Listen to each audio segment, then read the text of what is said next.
Hi, in this video I am going to show you how to install GCam on your Realme 11 Pro. Step 1.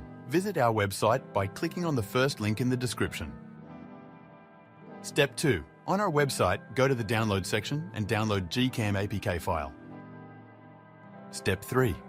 Go to video instruction section on our website. There you will find step-by-step guide on how to install that GCam APK. That's it. Don't forget to visit our website for complete instructions and APK file. Lastly, here's some GCam versus stock camera app comparison.